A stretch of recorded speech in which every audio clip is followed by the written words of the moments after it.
All right, we are back here at the Wasabi Fenway Studios, looking back throughout the year, and we will continue to look back at the great moments, the impact of Tim Wakefield. Certainly these 2 days on the Jimmy Fund Radio-Telethon, Brianna Wakefield is with us, Jason Varitek joining us. These 2 days mean so much to so many people, and Bri, coming back here, knowing what your family meant to this cause, what does it mean to be back here and to still be part of this effort? You've gone over, you've visited, you've seen the kids, you see what the money does for people. How much does this mean to you? It means everything. It really does. Ever since I was a little girl going to visit during Christmas time, it just changed my whole perspective on everything. It's just means really everything to me. Tech, you know what this is all about, and you know how much it meant to Tim. Talk a little about what he meant for causes like this. You know, when he won the Roberto Clemente Award, he told me, I've won 2 championships, but this is the biggest honor I've ever received, and that's who he was. Oh, absolutely. And he continued that throughout his entire career and post-career. There's a reason that he was the head of our foundation. And, you know, it's not only just doing it in a place for him just to give back, but that's where his heart is. And for me, that's always been where his heart is. And he doesn't just do what's right. He believes in what he's doing. Lisa, you've had a lot of team captains, a lot of guys come through those doors leading it. What made Tim special? Everything. Everything. I think, he was the first player that, I met that really was able to touch the Jimmy Fund Clinic kids, and I think just everything that he did with 150% of heart and love and kindness and also just the incredible pride he had in his family. Like the stories I'd hear about Brianna and Trevor and just them growing up and all of that. And it was just, it just made him more of a human being that was just somebody that you all wanted to know. And I felt so grateful that we were a part of your family.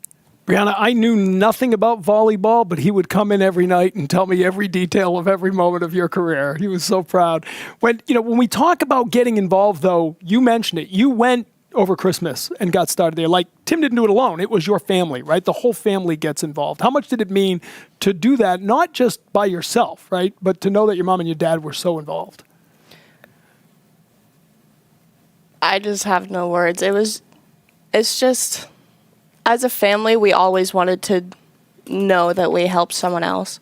And going every single year for Christmas and handing out presents. My first year going, I handed out a little bear to a little boy, and he said that it was his last day of treatment and it was the best day ever, and that really just stuck with me. And I told my dad, and he was like, "That's why we do what we do." How old do you think you were when you first went, roughly? Maybe 6. Right. So, I mean, we're talking, you're probably younger than a lot of the kids you're going there to see. Yeah. You go back now as a young woman and you see that the fight continues, right? And that there are still, people going out, more people coming in, right? It doesn't end. The money matters. This all matters. Tell me a little about what it feels like now going back. You have a different perspective when you're a little bit older, seeing these young kids go through that, right? Yeah, I do. I try to go back as much as I can over the summer to volunteer, and just seeing the kids, knowing that they're sick, but seeing that they're still just so full of life, like, just does something to you. You just want to do as much as you can. Well, I think for me, watching you grow up in the clinic, and you definitely, you just kind of follow behind your dad and you watched everything he did. And that was a beautiful thing. And each year you got a little older and a little older. And then this past Christmas, I think this was the symbolic passing of the torch. And it was a beautiful, emotional, hard day. But I don't know how you can have a hard day but also be so filled with joy. You just commanded everything that day. You took everything and you just walked with so much confidence. And I just walked behind you and I saw your dad and I was like, this is what he wanted. And you were doing it. And I was beaming, and your mom knew on that day, when we spoke after, she knew this was something that was your calling and they had done their job. And you find something that is passionate and you find something that makes your heart beat a little faster and you found it. And it was beautiful, and we're just love you. Tech, you and I can just leave the room. Yeah. There's no way I can follow that up, all right? I'll just take a minute to wipe my eyes. I saw you at the run to home base. Lisa's talking about going back.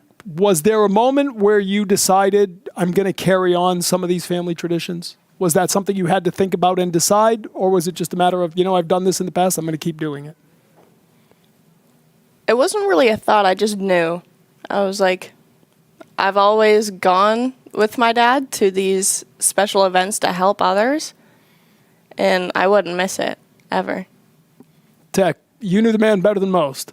When you that sounds like I'm listening to Tim, right? I mean, you talk about the family legacy carrying on. And you've known her since before 6 years old. I mean, you've known her the whole ride. Talk a little about what you've seen in this young woman growing up before our eyes.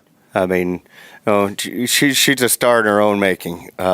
She doesn't need her dad to push that any farther. She knows what she's doing, and to continue that forward for what her family, not just Tim, but also Stacy, what they've meant to this foundation and what they've meant to this community. And it's like been, not only friends and teammates for a long time, but for the last 7 years, 7-8 years, been their neighbor when they're there. Well, Christmas time, we don't see them because they go do that and then they go do stuff with their family. And part of every year is them making their trips and going into the foundation and doing those things. And, just an example of how they made that a priority and it becomes such a love for them. I always say that the beautiful thing about the relationship between the Red Sox and the Jimmy Fund is you don't have to explain it. Like when you got here, how quickly did you understand the connection? And when you see someone like Tim who really embraces it and sort of brings everybody with him, it's just kind of an organic relationship in that clubhouse, isn't it? No question. And it goes everywhere. I mean, you the Jimmy Fund before you knew Pesky. Then quickly later you're going to meet. By the way, yeah, but then quickly later you're going to meet, Pesky, and it's just they go hand in hand. And it's been a great part of my career, of not only as a player but as a staff member, to be a part of something so big and grand.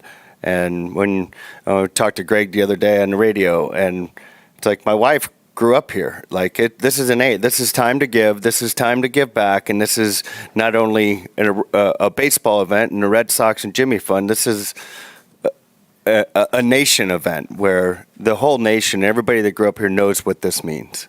Lisa, we talk about this nonstop for 2 days, but when you hear the players and when you hear the daughter of a player talking about, what does it mean to the Jimmy Fund? What does it mean to you?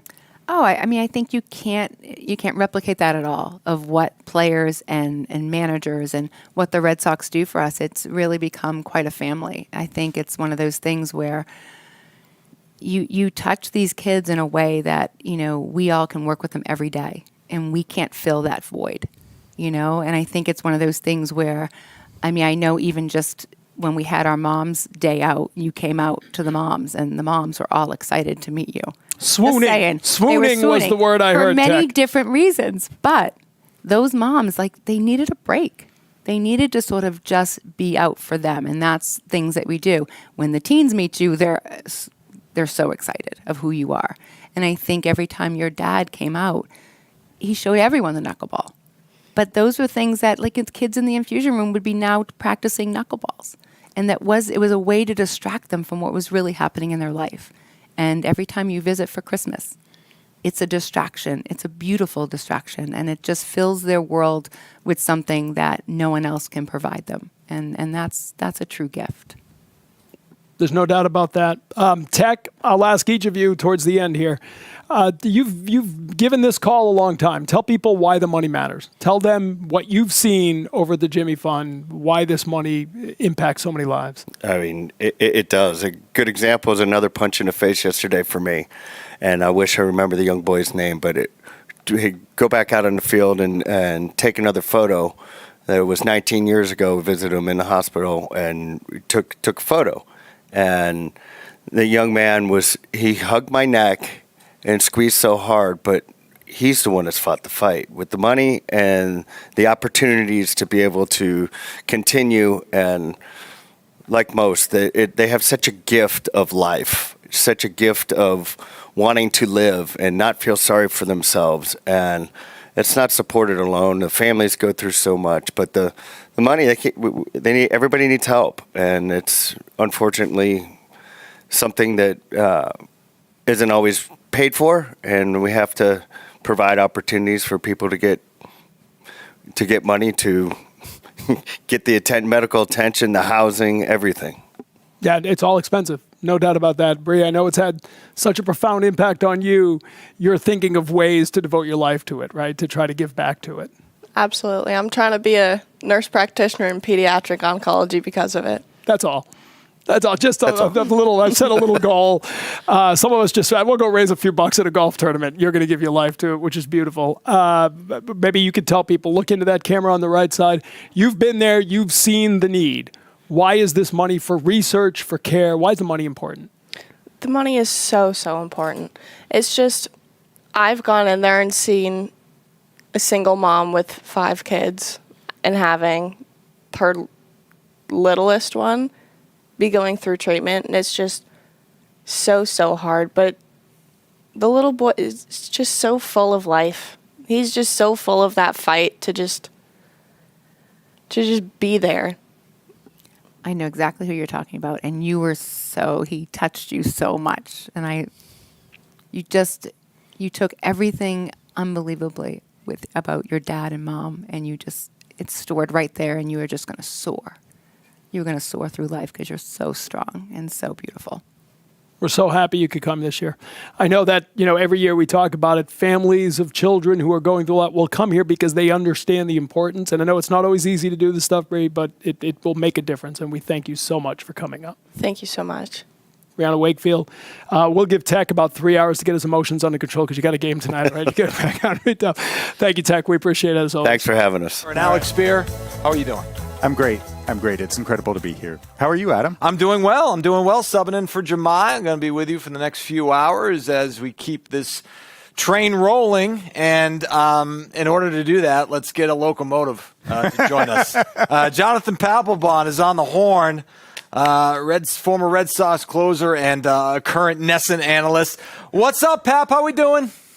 Here's my fellow brethrens. It looks like the weather is beautiful there, and it looks like we're ready to raise a buttload of money. In fact, me and my son Gunner, y'all know Gunner, right? Oh, yeah. Gunner.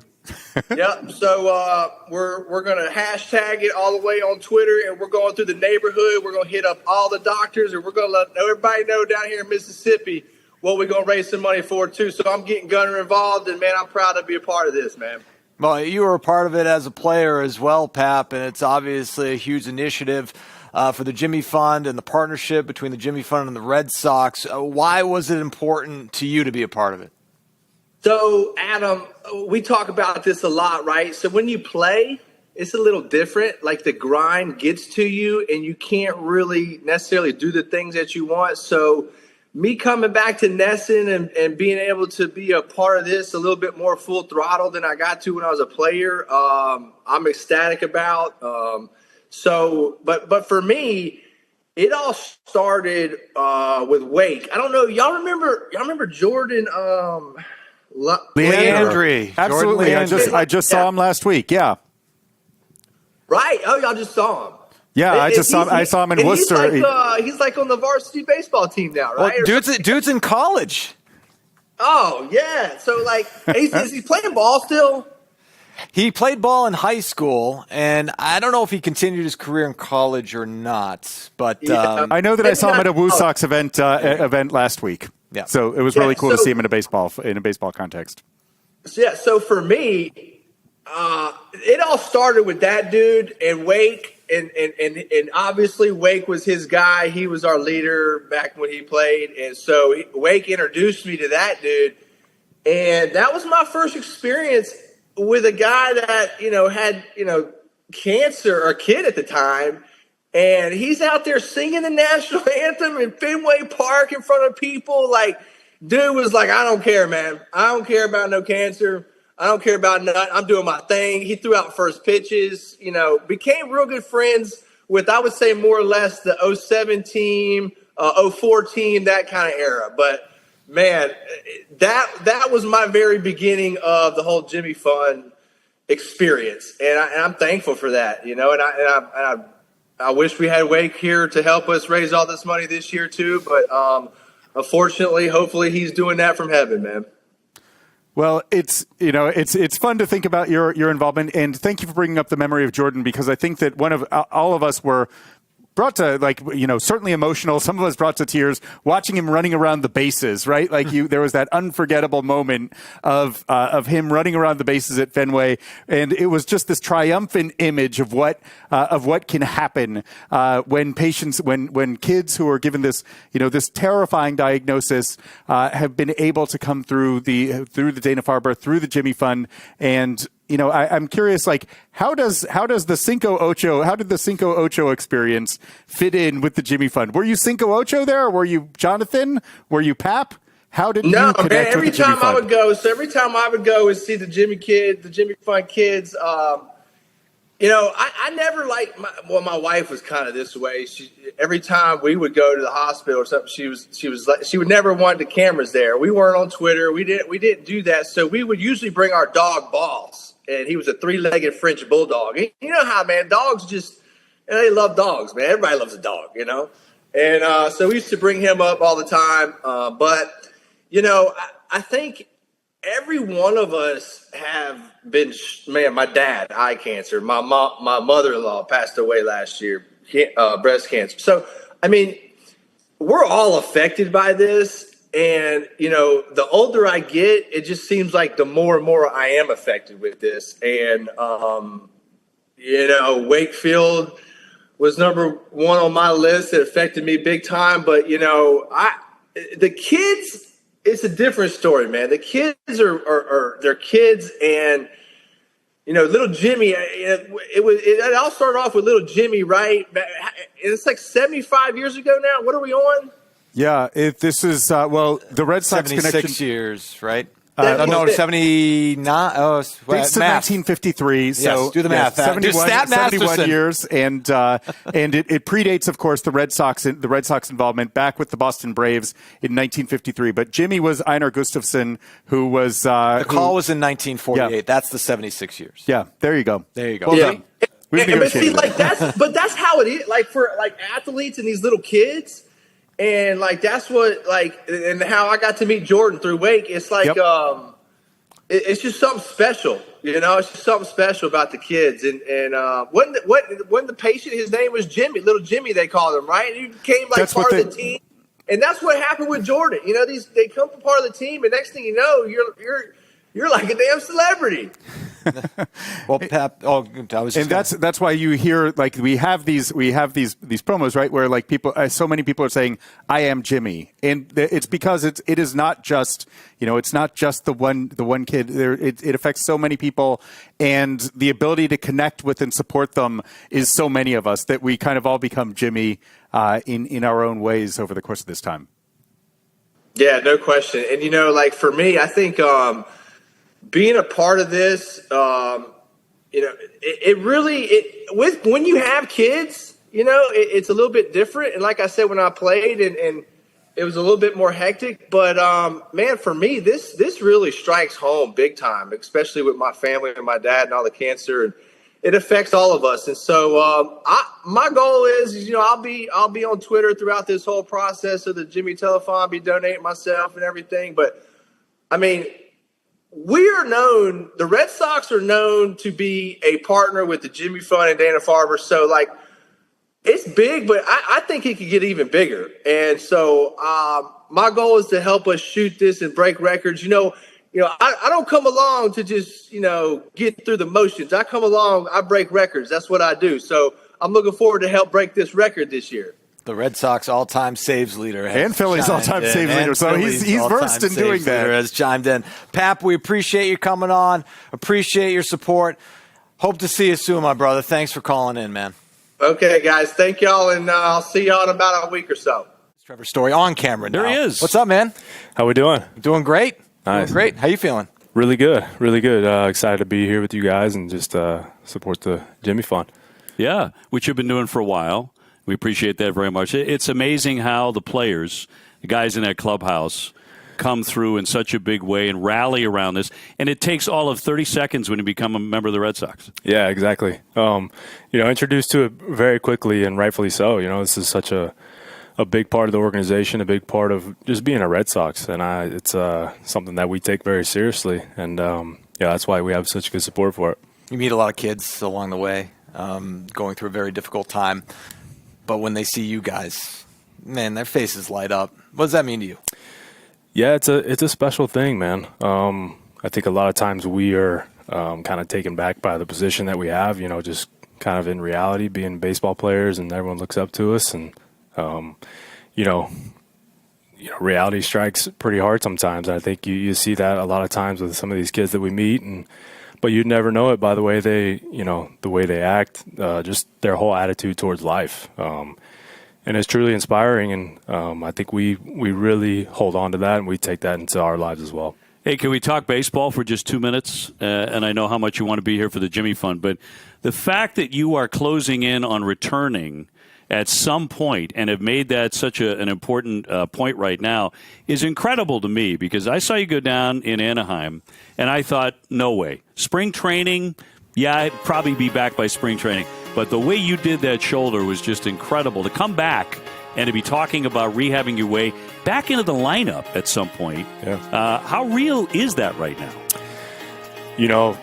To be honest, I felt the same way, initially right after the injury and right after the diagnosis, and was just a tough surgery, to begin with. And, I thought it was over. I thought the season was done with for sure. And, we went out to L.A. to be with the surgeons, PTs, and just do it out there. And, I was able to relax a little bit, and just my body finally, I think, accepted the surgery. Just a lot of trauma was going on, and it's very real. It's hard, it's really, hard to say that that's a real thing right now, given how bad it was early on. So, but I think as bad as it was early, that's how good it's been lately. And we're not going to put myself at any type of risk or anything, but we're riding that momentum of how it's feeling good. So this is what it's about, man. There are some of us who get very excited about this, because the idea of the way you started your season, you were playing a Gold Glove shortstop, off to a great start, got hurt.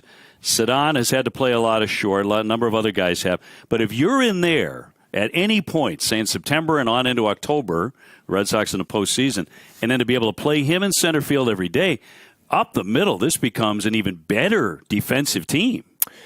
I agree. Sedon has done an incredible job. I mean, he's played pretty much Gold Glove shortstop, I feel like, and just an incredible athlete. The versatility is huge on our team. Yeah. I think AC takes full advantage of that. And but yeah, it's exciting to think about that. And we're doing all the things that we can do. That's obviously the goal, is to get back sometime in September. And obviously, this whole thing is surrounded around the playoff run, around being able to play in October. So. Well, what's that been like, too, Trevor? To be out there, you're rehabbing in L.A., the club's playing mainly in Fenway, but all over the country, and playing really well, way better than anybody thought the Red Sox would be. The young guys are playing so well. It's a young, aggressive, athletic, talented team. A lot of the way you like to play baseball, so you're watching them from afar going, wait a minute, this has really come together. You saw it on that first road trip when the Red Sox went 7-3, when everyone had kind of written the Sox off for the year. Yeah, it kind of goes back to, a lot of the stuff we were saying in spring. We knew the type of team we had. We knew we were going to be very athletic, very versatile. And I think, we had to lean on some young guys to play really well, and that's what's happened. And these guys have learned, they're still learning how to play every day in the big leagues. And it's been fun to watch, man. The growth of these guys and just the consistency has led to, I think, how we've played so well. And just being able to watch them, man, I turned into a super fan just watching every game, every out, every pitch. And it was a little better on the West Coast because I could watch, at 4 o'clock, and the game's over at 6:37, and then, right to sleep. So right. I want to talk about resiliency for a second. And you've been very resilient in your first few years with the Red Sox. And I want to make a sort of connection to the Jimmy Fund and seeing these patients and their families. And you try to personalize things sometimes. You put yourself in that situation. You think, oh, my God, I don't know how as a parent I could ever deal with this. And never mind the kids that are going through this. How in awe are you of their resiliency? I mean, very much so. It's, going 0 for 4 or, having a tough stretch of games, wins and losses, at the end of the day, don't really matter much when it comes to this type of fight, right? So I think that resonates really well in our clubhouse. And these kids give us, inspiration more than we give them. And just the way that their attitudes are so special, and it just, it's a breath of fresh air. And I think it's a fun thing to be around. And, we're just thankful that they'll allow us into. Yeah. Yeah. And you're a dad a couple times, right? Yep. So you're probably just like me. You think to yourself, there but for the grace of God, right? Mm-hmm. When you're talking about children who are ill, we're going to have a 1-year-old on shortly. And I don't know how the parents do it. I don't know how the families do it. They do it. And it's incredible with Dana-Farber and the help that they get. But it's really amazing to watch. It truly is. It's something so special, just the way these parents just handle it. And I think the kids, too. And, it's hard to really explain. It's hard to explain. It's not fair. It's not right. But, you wouldn't know it by talking to them. Oh, you certainly brighten their day. You and your teammates. Every year we see it, and it's incredible. And we appreciate you coming on and joining us. And it's really great to see you working your way back, man. We're pulling for you, hoping you get back on the field. Hey, that brightens my day. Yeah, man, no question. Story out there playing shortstop for the Red Sox at some point this season. I'm beside myself. Yeah. I'm like, this is a great story, man. A remarkable story. Same here. Thank you, guys. I appreciate trucking. that. Yeah, Thanks, brother. keep grinding, man. All right, Trevor Story joining us here on day 2 of the WEEI.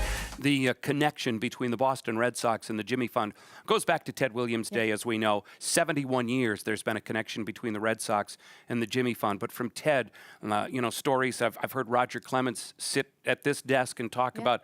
He would go and put his uniform on and go down to the Jimmy Fund clinic because when he went there the first time, he wasn't in uniform, and one of the kids didn't believe it was him.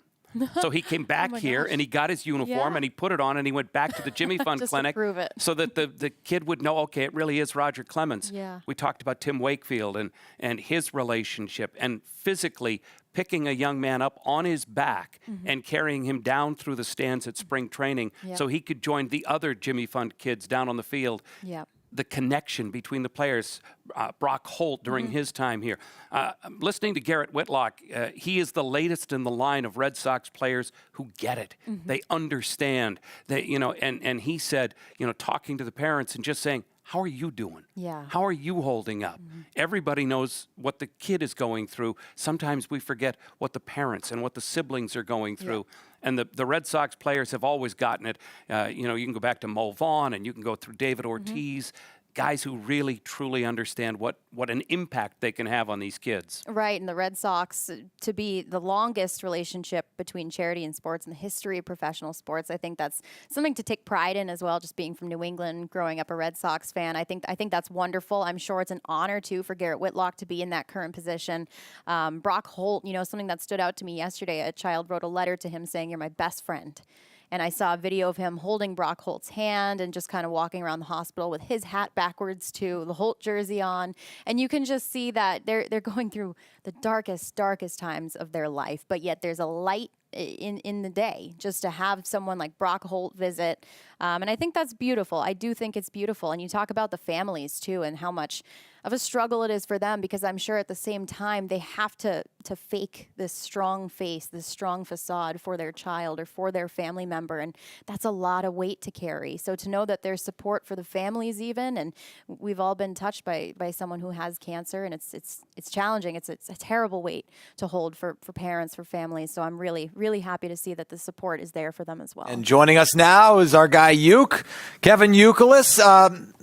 First off, thanks for joining us. I got to say, we played the essay that you wrote as a tribute to Tim Wakefield that we aired at the beginning of the season. Incredibly powerful, so well done.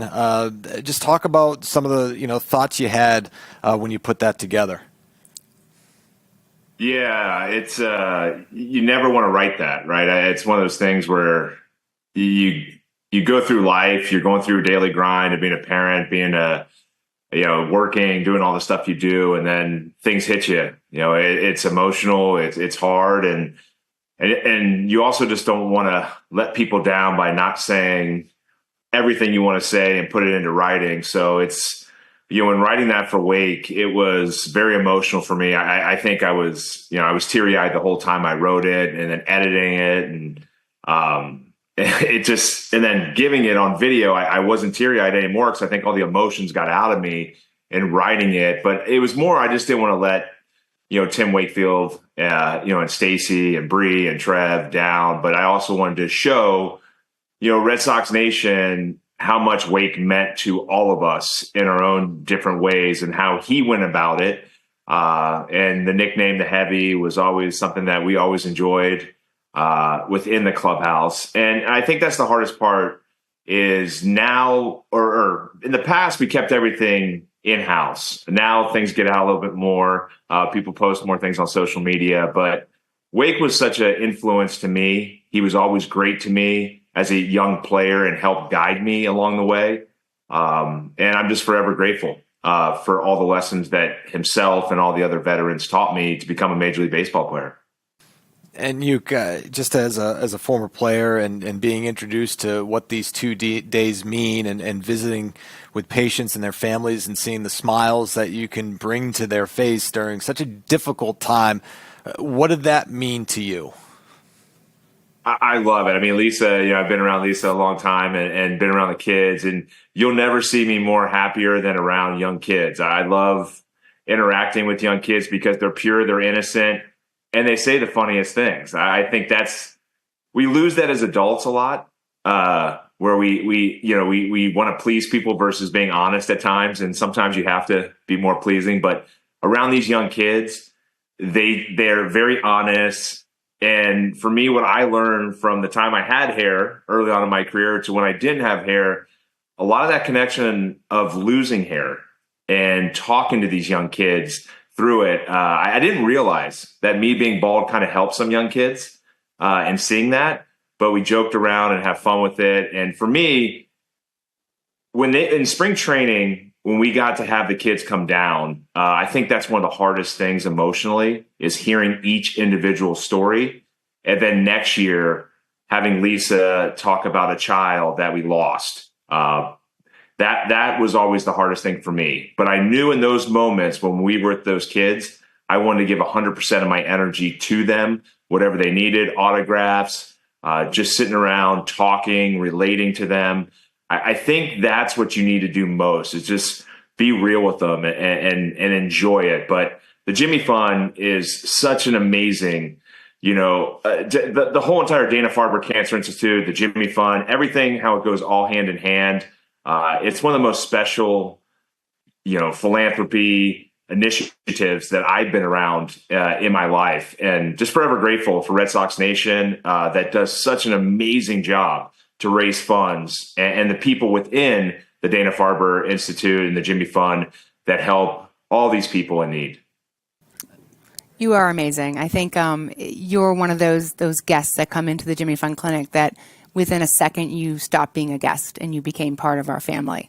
And I think that's one of those things where you just let all your guard down and you just realize that I'm just a human being and I'm just going to be goofy and silly and showing my head or whatever. And that's all it is. It's just your kindness that when you come in and your playfulness, that just it makes an impact. And those kids that you meet at spring training and the next year, if they're no longer with us, I know for a fact that you made an impact in their life. And, I want to make sure all of you players that come out, you understand that this might have been a 5-10 minute conversation, but for them, it meant the world. And I can never repay everything that you have done for us. So eternally grateful. Oh, I mean, I wish we could do as much as you, Lisa. I mean, for how much energy and time you give to the Jimmy Fund, to all the patients and all the trips you take, it's truly special. And to anyone out there that's listening and watching, just know that like any good organization, it's the people within. And I'm forever grateful for the opportunities to meet the nurses, to meet the doctors. And I was very lucky that I had great vision. I could hit and play baseball. But, it's funny. There's a side of my family that's doctors, and one's a neurosurgeon and works with, children that are going through, brain cancers and different things like that. And you learn a lot through your family that is in medicine and all that give back. And one of my cousins that's a doctor just said, the most amazing thing is the grace, the people that have the grace when they're going through these things. And I think that's one thing that, I learned from him and learned through the things that Tim and Stacy were going through is, just the personal, emotions, the mental side of it, and how strong some of these individuals are that are going through it, but even more the people that are by their side. And we're forever grateful for you, Lisa, and everyone around at the Jimmy Fund and the Dana Farber Institute that allow these dollars that we're raising right now for this telethon to help support all these people in need through the struggle. It's just incredible to see the resiliency, and you spoke to this, just visiting the Jimmy Fund Clinic and seeing what these families and these kids are going through such a difficult time in their lives. And then you meet with them and you had said too, you got to be real with them and just interact with them as you would anybody else. And they were able to do that with ease, which always astounds me because I know that I would be an absolute mess in those shoes, but their strength and their fortitude, it's just incredible. It's something that's really striking. 100%. And I think the parents that you touched with these visits, I mean, the parents watched you play. They know that, and now they're seeing you on the floor playing with the play food with their child. Like that, you can't buy that, right? Like that's something that's a gift, and we're really appreciative for that kind of stuff. I think that's one of the funnier things now is you realize you're getting older when the kids don't know who you are anymore. And I didn't mean to say it like that. They're like, wait, who are you? What did you do? And you're like, oh wow, I'm retired. I'm very. I always say I'm very retired now. I was retired, now I'm very retired. But yeah, it is. It's true. It's the parents, it's the uncles, it's the aunts, it's the grandparents that relate to me as a player, and that's okay that the kids don't know us. It's just that moment in time that they see the humanistic qualities in us athletes. I think a lot of times, and the funny one's always like, I thought you were bigger than, you look bigger on TV. And I always laugh. I'm like, is it height or is it weight? But our stature of what we look like on TV and all that, at the end of the day, we're very human like everyone else, and we have emotions and all those things. And the Red Sox have done a really good job of working with the Jimmy Fund and introducing the players, to the Jimmy Fund and being a part of this. And I'll tell you that highlight clip from like 20 years ago with me with Cy Burns and Wake and Tech and all the guys. I mean, that was a good throwback to the days of us being involved 20 years ago, and still to this day, trying to help out the best we can to strike out cancer. Sideburns were in back then, man. I had them too, so don't sweat over that, Uke. Really appreciate you taking the time, as you have so many times over the years. Kevin Youkilis joining us. Thanks, man. Appreciate it. Thanks, Kevin. Thank you, guys, and good luck, and hit those buttons. Let's go. Let's get some money in there. We continue our coverage here on the WEEI NESN Jimmy Fund Radio-Telethon. Happy to be joined by Red Sox pitcher Lucas Giolito. Lucas, thank you so much for being here. Yeah, absolutely. Yeah. What has this been like for you? This is your first year in Boston. Mm-hmm. We'll get to that in a second in terms of on the field, but off the field, this last day and a half of the Jimmy Fund Radio-Telethon, what's the experience been like? I've been blown away. It's truly incredible. Coming and being a part of this organization, it's such a storied, historic franchise. My first year here, I was really excited, but now to see the work that's being done on the other side, it's really, really cool to be a part of. I'm blown away by like the numbers we're seeing. Yeah. It's really something else. Very excited to be a part of this. First of all, this shouldn't be allowed to happen where Lucas comes on and he sounds better than you or I. Yeah, okay, no question. That I'm definitely third on the depth chart on this desk. It's the pipes that he has. But when you come into a new town, there's so many things to get used to. Mm-hmm. But I'm sure that when you've pitched here in the past, you've looked up at the monster. You've seen Jimmy Fund and probably been a little bit curious about, how big a deal that is and what it means to the Red Sox organization. Now you're doing it firsthand. Yeah. I was aware of what the Jimmy Fund was. I knew it was about cancer research, cancer treatment. But, I was out in Chicago, we were kind of doing our own thing over there. I wasn't really sure about the details, but now coming here, being a part of it, seeing the success of the telethon each year, it's like an institution here. It's, really important to me. It feels really good to be a part of doing so much good because, we go out there, we play a game, we're trying to win, but this really puts it all into perspective, helping others. What does it mean to you as a professional athlete to use your platform and use your presence really because you're meeting these patients here at Fenway Park to just bring smiles on their faces? Yeah, that's what it's all about at the end of the day. Obviously, we all want to finish with good stats and World Series championships and things like that, but just the fact that we get to go out and play this kid's game allows us to have this platform. And that's something that, me and I know everybody else in the clubhouse, that's what's most important, being able to brighten a kid's day just by saying hi, spending some time with these families because they're going through stuff that, I have no idea how difficult it is. So just, doing everything we can to bring a little bit of cheer, bring a little bit of fun whenever, whether it be on the field or, like you said, taking a photo, saying hi. That's what it's all about. Yeah, you raise a good point, too, because there are dads in there in that clubhouse. And it hasn't gone perfectly for everybody in all walks of life. But, when you hear about children like, little Henry, who's 1 year old, and he's already had 2 or 3 chemotherapy treatments at a year old, and he comes on with a smile that will light up the world. It just makes you, I think what it does for people at home who have been fortunate and have never had a sick child or someone around them very ill like that, it makes them want to jump on the phone or make a donation as soon as they see something like that because you realize how lucky you are, how fortunate you are. Yeah, extremely fortunate. It reminds me, back when I was in the minor leagues, we had the opportunity to go and visit a children's hospital. And, a small group of us went. We met a kid. His name's Carter. He had a brain tumor at the time. He was like 7 years old.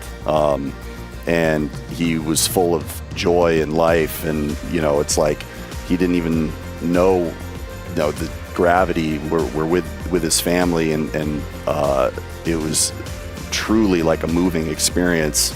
Well, I've kept up with him and his family. They live out in Baltimore, and I try and see them for breakfast every time we go out and play there. Very cool. He ended up beating it. Just graduated high school recently. So, terrific.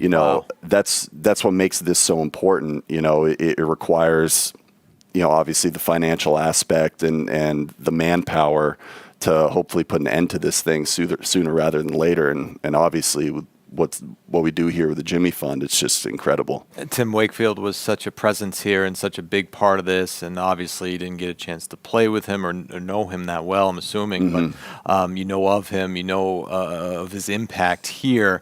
As a veteran who's been around the big leagues for a while now, how important is it for you to sort of lead by example when younger players come in the clubhouse? Yeah, it's hugely important. I think that on this end, it's one of the most important things. You don't want selfish players, and this game, with how hard it is, there's a tendency to lean that way sometimes.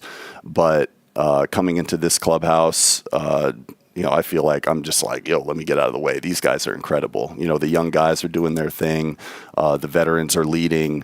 And then from a community aspect, it's just incredible with, the Red Sox Charities Jimmy Fund. I'm just getting my feet wet here, and I can't wait to be a part of it. Yeah, and along those lines, you've been hurt. You're making your way back.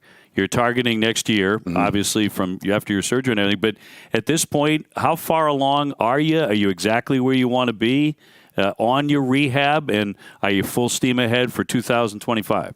Yeah, full steam ahead.